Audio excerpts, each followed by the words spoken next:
Hey, this is Heidi Lynch. And I'm Perrie Voss. And this is Avocado Toast, the series podcast.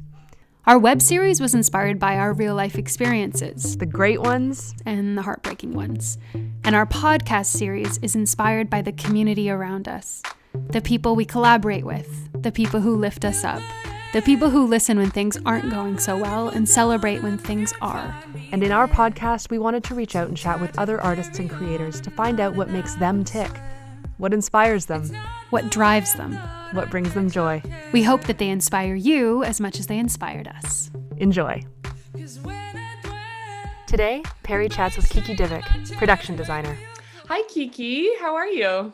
Hey, Perrie, doing good. Kiki was our production designer on Avocado Toast season 1, and you just blew us out of the water with how incredibly talented, and you were a one-person department most days, and I know how hard you worked, and you made it look easy, which is mind-blowing to me, the amount of different sets you made in one location and how you made everything just feel so authentic with all the tiny little details. And I bow down. I think we all were just like, oh my God, Kiki Divic, what is going on? Thank you. Thanks. That's really, really kind to say. I had so much fun working on this type of work. As you know, like my background when we first interviewed for the position and stuff, my background really was heavily in the commercial world and music videos and some documentary stuff. So I was a little nervous to come into the play because I haven't really worked on a narrative like this, especially something that was like a 10 episode type of piece. Mm-hmm. And I found like through the interview that, we started already building a relationship that way, but really at the end of the day, the one woman kind of art department thing, the first thing that I really needed was the confidence to like know that I could pull it off.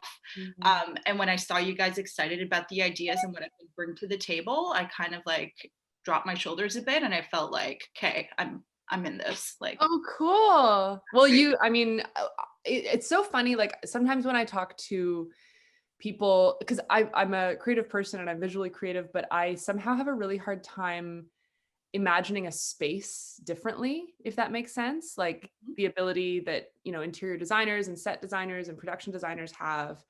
I just have I remember we showed you the soon to be classroom space at this church that we rented. right. And you were like, yep, I think I can make this work. And I was like, okay, like I fully trusted you, but I was like, how? but watching it back, I'm like, I believe that part of that was lighting with like, I believe that there's a window, but I believed that we were in a classroom. Meanwhile, we were in the basement of a church in a corner. Like I don't know what's your process in terms of like creating that and knowing how to do that? I think what I loved about working on this project was I was creating real spaces.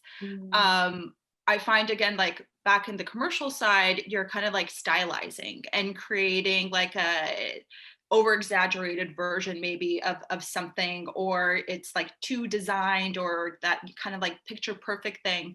And something that I guess I kind of tapped into that I didn't really realize that I was doing since a little kid is the people watching, and really paying attention to real life situations, and especially once I got into the script and I started reading about the characters, I was like, oh, I need to create a space that complements this character or that has certain cues within the space that are familiar at the end of the day. Like we've all been to elementary school, we've all gone to a bar, we've been to an office, like these are everyday places.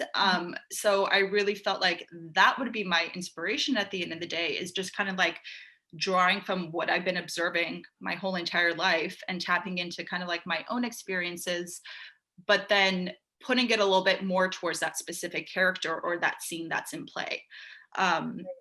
Even if I didn't really have a lot of knowledge about the character. So for instance, when I was designing the space where Molly falls in love with her partner, or she's already in that love space, and now they're in her home. Yeah. I was like, okay, I just really need to create a dreamy atmosphere where you can see that they're in love. Like, it's not necessarily now again about like what's on this shelf or what kind of the knickknacks that I'm bringing to it. It's more about like an essence and a feeling that needs to be created, this like dreamy, cozy atmosphere where they're so in love. Wow. So sometimes I approach things that way too, from an emotional side, like what do we want the viewers to really feel at the end of the day when they're watching this? Yeah. Because sometimes there's that moment of silence between two characters and you still need to convey something there. Yeah. So yeah, I say that's usually a big part of my inspiration, is for specifically for the show, was to draw on the everyday normalcy of things and not to create caricatures of spaces. Yeah. Okay. That's it. I mean, and that's so interesting to think about it that way, because like when we were shooting the trailer and stuff and we didn't have a production designer, just due to budget and needing to do it quickly, Mhm. you know, and trying to create a space that's believable, but like at the end of the day, I'm like, let's just make sure that nothing looks like cluttered or shitty, basically. But you brought this whole other dimension that I think, and that sort of plays into what you're saying, is like you're trying to evoke a feeling from the space, and I think you just did that so incredibly successfully. I wish we had like someone following just you on set, like creating those space, like the I even wish I had before and after photos of Oh, certain items, you know, especially when we were in that one space for 3 different things, where we did the advertising agency, we did the bar, and we did the Chinese restaurants, yeah, all in the same building. yeah, I really do wish we had before and after shots of that, yeah. just to show the transformation of like what you can do with 4 walls basically at the end of the day. Because And that was, some like great prop yeah, finding on your part. So yeah, just incredible. yeah. No, I was blown away and just so excited by that component. So yeah, it was fun to watch you do your magic. Mhm. What have you been working a lot in that space? Because I think I've seen some things that you've been doing online a little bit. Yeah, What have you yeah. been doing since this whole pandemic insanity? Oh my God, crazy, huh? Yeah. So, well, it's interesting because, you know, the work is dependent on the industry and how we're kind of moving through this COVID space. Yeah. So the first bigger part of the first few months during COVID, I actually tapped into my other skill as a graphic designer, Hmm. where I really amped the work on that. Again, just knowing that I could work from home, that I could still be creative. And even with my graphic design work, I still try to use my main art principles that I use throughout all of my artistic expression. Wow. Um, you know, be that, you know, from composition to, again, evoking emotion or color palettes or whatever. These are always kind of some design fundamentals that I use throughout all of my work. Hmm. But then towards the end of the summer, once the industry reopened, I was running to go back to set because I miss that energy so much. As a graphic designer, I have my space in my laptop, Yeah. but then working in, you know, on production, it's all about the set. Like that is the thing that I like really strive and dream for. So yeah, I was able to work on a trailer that involved some of the crew members from Avocado Toast, Yeah. which was a trailer for the series called Womb Envy. Mhm. So that was just a little like trailer project that we got to work on.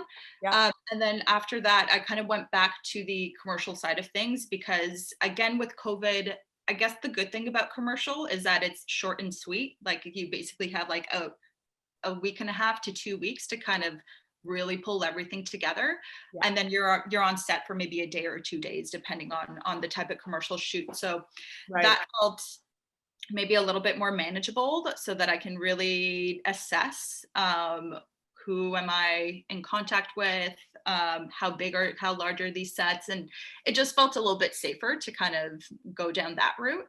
Right. Yeah, so did some commercial stuff, which has been really great. I even double booked myself a lot because with the unknown of Yeah. how long do we have this nugget of time to really keep on creating within the film space. Yeah. So yeah, just kind of like really hammered hard for probably about a month and a half of like Wow. constantly doing shoot after shoot. Yeah. And I also do various roles within the art department. So I'll take on projects where I'm the production designer, but I'm one of those production designers. I don't really necessarily have that ego where that is the only type of role that I seek out to. Mm. I find the most learning experience is being on set. So am I learning from different directors that I get to be in contact with, different types of creative projects, or even just different types of personalities within the art department. Mhm. So I'll really work in other aspects as well, you know, being that like a buyer or even sometimes set dressing, Mhm. especially if it's for a realm that I'm not that fast experienced in. So I was even working as a set dresser on a horror film because I don't have a lot of horror film experience. So I was really interested to be like, how does this all work and kind of come together. So yeah, I just find it's most important just to like not pigeonhole yourself into like one facet, because Yes. I feel like you'll be stuck and you won't really, again, especially with something like COVID that happens, you don't really give yourself an opportunity to kind of like be outside of that like one thing. Yeah, I think that's really, I mean, I know how hard you work, and so it doesn't surprise me that you were just like, great, great, great. I'm going to take this and like figure out how to move with it, you know, in this crazy Definitely. time when the work comes up. And in that vein, and I feel like I've maybe talked to you a little bit about this before. Are you, things that you feel, because I feel like you are one of these people that you want to get thrown in and you'll learn on the fly. Mhm. Um, and I think, and I'm the same way. And I often, and I hate this because I don't like failing at stuff or being bad at stuff. Mhm. But can you speak to some experience that you've had where you have had like a huge learning curve from something that you were sort of like floundering in Mhm. initially, and how you sort of turned that around for yourself Oh my later? God, absolutely. My whole journey of becoming a production designer to begin with, Yeah. mostly again because I do come from that graphic design background. And when I say graphic design background, I'm like, I was in the agency world, like working at agencies. I've done client side. I've done all the aspects from creating marketing campaigns, like website design. Really, that was like my big focus. That's what I went to school for graphic design. Um, and basically what happened, how I transitioned into film was I was working in-house at a company that I was really unhappy with the way that the structure of like they were a very top heavy type of corporation. Um, if you were in the bottom half, you can't talk to the top half. Like it was very, I, I didn't really like the philosophy behind the type of company that I was at. It's like an internal caste system with the company, which is insane because that's how do you become creative when you How can't do you become talk to creative? people? Exactly. Absolutely. It was very challenging. Right. And especially like it was also a way that they, I think, silenced your voice because they put all these barriers up of, hey, I'm in this position, so only these people are allowed to kind of address me.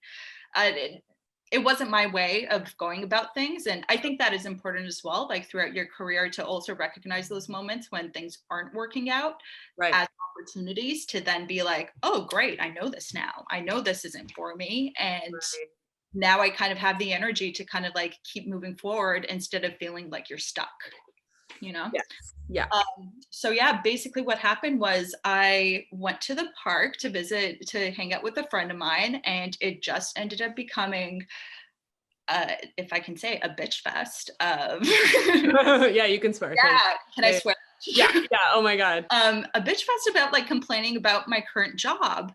And my friend pointed out to me and she was like, okay, so you've done print design, you've done web design, you've done other type of digital design, you create all of these big campaigns, and the one thing that you don't touch is the film aspect of creating a campaign. Hmm. And this was something that I've been interested ever since I started working in design, or being kind of that upper level, where I would create these campaigns, but then I would have to give all my assets to a production company and be like, and now you're doing the commercial part, and kind of have to like let something go. Yeah. And I don't know if it was the controlling side of me or whatever, but I was always so interested to be like, how come I can't be part of this? You Yeah. know? Yeah. So it wasn't until my friend really shined this light to be like, there's this still other whole other world that you can be a part of, that you don't need to necessarily feel that you're stuck in this role. Like you have an opportunity to kind of be outside of that role and Mm, still be creative and kind of touch upon those things. mm. So yeah, it was really shortly after that conversation, I think within like a week or two, that I quit my other job Wow. and started looking at production companies to be like, is there room for me in this world? And once I started working with a particular production company, my role first started again more graphic design based, of like designing pitch presentations, or again, how do we do online graphics within the video, opening credits, end credits, any graphics on top of footage. I was first in that role, but because of the type of person who I am, which is I always ask questions and I need context to everything.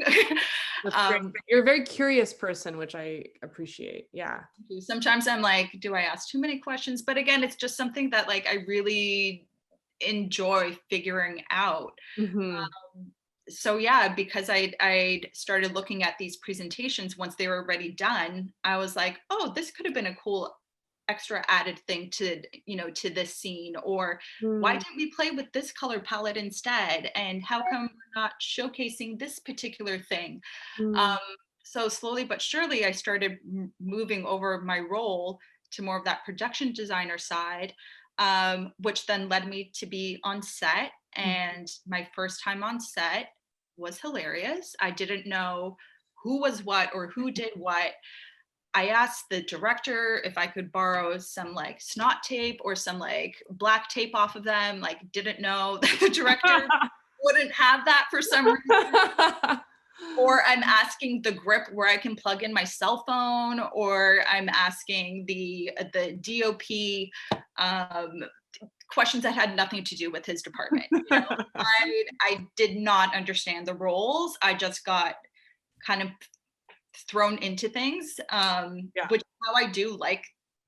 That's how you learn things, right? That's where you get the most immediate answers. That's the way that you figure out that you don't need to do A, B, C, D. You just get to D sometimes. Yeah. Yeah. And the biggest thing that I learned on set as well is you need to have your plan B, Yeah. like that. Right. Right. I was actually saying that the other day. I can't remember who I was interviewing, but I was saying like I do a lot better just troubleshooting in the moment, So like that plan B, like my brain does things that it can't do ahead of time in the moment when there's trouble, if that makes sense. Yeah, So and I think that that's a huge part of being on set, that I think often, there's a little bit more time to come up with a plan B in different jobs. And then when you're on set, like you got to think that was right my now. biggest learning curve. And that was probably the hardest thing for me to adjust to, because again, with graphic design, there's so much purpose for every single thing that you do, even if it's a small little line or a font choice or a color choice, you have a rationale for every single thing that you did as a designer. And usually it also includes a whole phase of research beforehand for you to come to that conclusion, why you need that little line to be in that particular color. Yeah. And then with film, when you're on set, you have your set the way that you want it designed. All of a sudden the camera goes up and you're like, that's not what I was thinking. That's not what was supposed to be shown or showcased. And you really then need to be on your toes to be like, okay, this plan didn't work. Yeah. Fix, and how do we adjust, because we're also like on the clock. And Oh yeah. By the time you realize it's not working, you're already behind. Right? Absolutely. Yeah. Oh, that's so The cool. amount of times that you hear like, we're waiting on our department, like Oh that's my God. my least favorite thing that I like hearing. I have another friend who's in the art department, and I always see her posts, like there's memes about, like the way that the set's working, and then like art department something. It's a whole thing, because if it's not right, the show's not going to look right, but you need to move. So it's a whole negotiation basically. Definitely. And I should also mention, because I meant to say this earlier, but Kiki, you were also our incredible graphic designer on the show. Like you helped develop our logo, Mhm. and you revamped our website for us. Mhm. It's just such a gift because, we talked about this, but if something doesn't look right, it doesn't sell the show. No. So we went back and forth a lot in the early spring, just trying to get that typeface like exactly what we wanted, and the color scheme exactly what we wanted. And that was my first time working with that much specificity in terms, because I just, going back and forth, and you were just so wonderful and patient with all of the feedback, and really helped guide the process, which was really cool because it is such a detail oriented It experience. is. It is. And it's, again, thankfully, I do have that branding background where I did understand that as a pivotal part for the show. And that's why there was so much thought put behind it. And absolutely, we had our back and forths, because that's the thing about design too. It's also subjective and objective kind of at the same time, where you could be driven by an emotion and just be like, my feelings telling me it's not working. I don't know how to articulate that it's not working, but my gut's telling me no. So we got to think of something else, and sometimes that has to be the answer. Like, again, I do love more context, and I would love to be like, what is the rationale behind this? But at the end of the day, like, sometimes your gut also just like knows things in this way.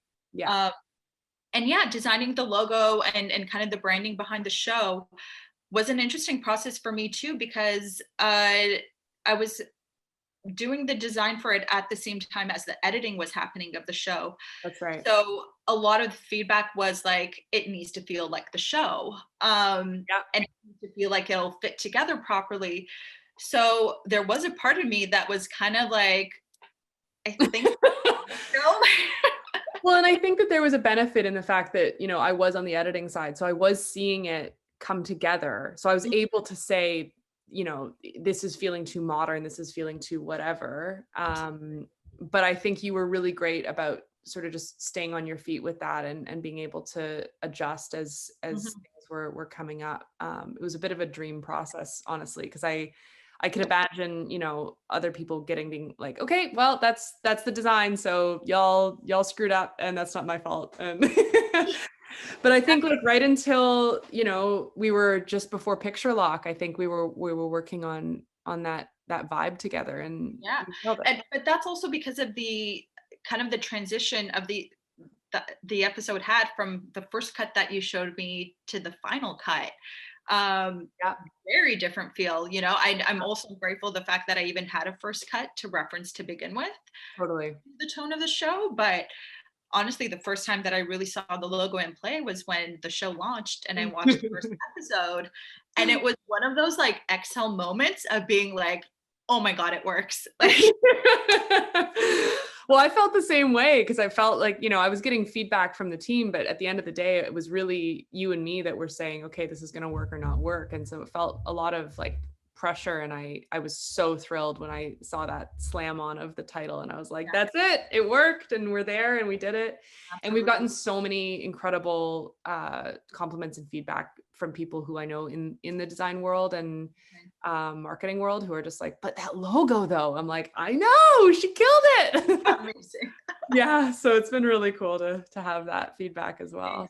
Thanks. And I feel like that is something that I want to do more of, like, now that I kind of tapped into it.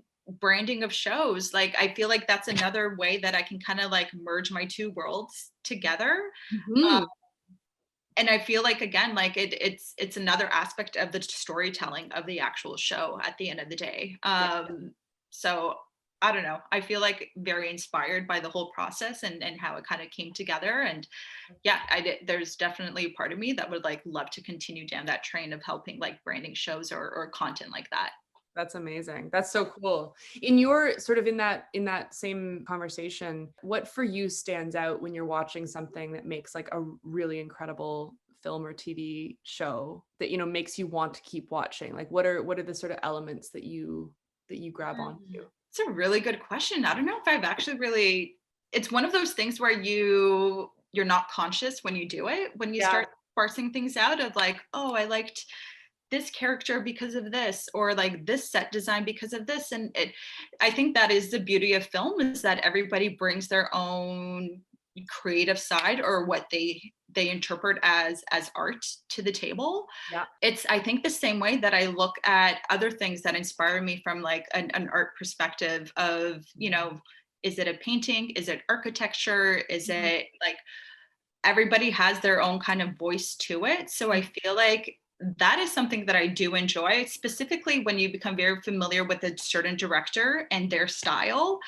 Just to like throw names out, you know, just for the sake of it, but like Jordan Peele, Yeah. I don't know what it is, but Yeah. like, he tapped into something that I am excited about every time his name is attached to a project. I kind of already feel like I know what I'm in for this journey, you know? Cool. Yeah. So Have you watched Lovecraft County? oh, I'm in the middle of it right now. We And just finished it, and it's not, you know, we were saying it's not a genre that we would typically jump into, Yeah. but they carry it, and it's like so beautifully designed. And yeah, I mean, I know he's an EP on it, but it's still like, it's still, but you feel the essence of it, you know, Yeah. just because his name is attached to it in Yeah. that sense. Exactly. Yeah, I mean, I have to have a connection with the character in some way, like any kind of feeling, be that like love, hate, like whatever it is. There's certain shows out there that I'm like, this is the worst character possible. Why would anyone ever want to be with this type of person? Yeah. But then I keep watching it, you know, Yeah. and I'm like, that's the appeal. Like, Yeah, totally. and then yeah, from an art director design perspective, again, I find that now I started watching film in a different way, where I am watching almost like behind the action, like what's happening in the background. What are these? I love it when you get certain cues in the scene of, you know, is it like a mug of someone's coffee cup that's in the background that is actually like a pivotal thing for the next scene that's about to happen. Like, I love those little Easter eggs. Yes. And that is something that I feel like when you have the opportunity, that I can then bring to the table as well within my own work. Yeah. So I feel like that's pretty cool. And then also there's just those like jaw-dropping movies that are made for the art direction, you know. I find, you know, a lot of like Wes Anderson type of films to be in that vein, but I think the first time that I really figured out what art direction was like in a movie was when I was a teenager and I watched Romeo and Juliet by Baz Luhrmann. Yes. That to me was just like, I've never seen a world like this before. I don't know if I was just in general enthralled with the whole movie, because you felt that art direction not only in the sets but in the costumes, in the way that the delivery was in the actors. Like, it really encompassed the whole entire thing. Yeah. And I feel like that was the first time that I was like, what is this world? Like, and then also lucky enough in the 90s, music videos started getting super crazy with their budgets and like creating worlds that like you've never seen before, specifically more like hip hop music videos, where you're just like, okay, like we can go there, you know? Totally. And I think like, yeah, what I'm sort of gleaning from you, because I'm still learning about how art direction, because I know when I'm like, that was so beautiful, or that, oh man, they really, but just even talking about Romeo and Juliet, the Baz Luhrmann version, when there's like violence happening, how it changes from where they actually like meet at their masquerade party, and they're sort of like playing with each other through the fish tank, and like it just it changes the tone so wholly to have a completely different feel from one scene to the next, to sort of again evoke the emotion of the scene, which is like what we were talking about. Yeah, absolutely. So were there any aspects or characters for you in Avocado Toast that like really gave you something that you related to in a way that either surprised you, or that, you know, made you reflect more fully on things in your life? Or was there an aspect of that in season 1? There was actually quite a bit, I would say. With each character, there was almost something there. I don't know. I would say like with Molly, the way that we showed her depression and the way that she went through her low times. Yeah. I can honestly say, like, I've experienced it. I've been there. But also seeing how she was trying to push through it, you know, like, oh, I'm going to try to like meditate. I'm going to do yoga. I'm going to do like all of these things to kind of like help me. And I feel like I tried to do that at the beginning of COVID too, where I was just like filling myself with tasks Yeah. to then be like, it's okay. Yeah. So I feel like maybe the way that she was kind of like trying to deal with her depression, I feel like there's an aspect there. Yeah. Then with your character, my parents also got divorced late in the game when they were late. My parents got divorced when they were in the mid 60s. Wow. So I could relate to that too, where you're just like, wait, what's happening? Like, you're doing this now, and the role reversal of where the parents start becoming more like the teenagers and you're taking on this adult role to be like, what are you doing? Yeah. Yeah. And like all of a sudden seeing your parents as like human beings and not just like your caretakers. And yeah, it's a whole different rug getting ripped out from under you versus like when you're a teenager or a kid. Not that it's easier for either, but it's like just it's a different experience. Oh my God, absolutely. And then even with the mom through her divorce, how she kind of realized that she wanted this like lease on new life and she deserves it. Yeah. I've been there too, where I was in a long-term relationship, and after that ended, I kind of got that boost of energy the way that she did as well, where it was like, oh, wait a minute, like I deserve all of these things and I'm going to go for them and be unapologetic about it. And so I could even relate to a little bit of the older generation too throughout this show, which Right. I thought was really cool. Yeah. Oh, so cool. And I think that there is an element of like, now anybody can do anything kind of feeling. Whereas I think when our parents were growing up, and I think our parents are about the same age, there just wasn't real, like there was sort of a road that you took, and then you got a family, and you had a house, and you raised the family. And I think we've come up in a very different world. I think it's like really interesting to have them have that. They're like, well, we want to do what you guys are doing. You know, we want to have that experience too. And like, you know what? That was real tough for me to admit, but I was like, yeah, go get it, you know? So yeah, it's pretty interesting. Yep, absolutely. Yeah. Oh, that's so cool, Kiki. I adore working with you so much. And it's been such a delightful experience to just reconnect today. And I miss your face so much. God, I miss you too. Like, honestly, we were during the production of shooting and everything, we were on top of each other for a good month and a half. Those shooting spaces were tight. And we, no trailers. It was a small budget. but like it could have taken the other turn where that could have been the end of it, you know, where some people aren't able to work like that. And I really do feel that because I was able to make such a good connection with you guys first, before I even dived into the actual work, there was almost that, again, that mutual respect at the end of the day. And I think the thing that I respect the most when it comes to people is their work ethic. And for me to see you guys not only acting, but also producing at the same time, and then you're editing and writing, and you know, you guys are writing and creating the show, like that hustle is, I think, for me, the biggest inspiration. It almost keeps me in check because I'm like, okay, I need to up my level to kind of like be with them. This isn't going to be a project where you just coast. And I'm up for the challenge, you know, like, you know me, we worked on some crazy things that didn't seem possible. Yeah. And then to see everybody kind of bound together, I think was really great. Because also at the end of the day, like, yes, I was maybe that one person art department. Yeah. But I have to say thanks to the rest of the crew too, because when they saw me on certain days, like busting a gut and hustling as much as I could, all of a sudden I would look over my shoulder and there's the script supervisor helping me tear down the set. Or the wardrobe person is now like lugging things into my production vehicle to kind of help me schlep my stuff around. Yeah. It was very hands-on, and I feel like as the weeks were going, there was almost that much more respect for people within the crew, because we were all in it together, and I think we really all did kind of try to push ourselves to create the best type of art that we could do.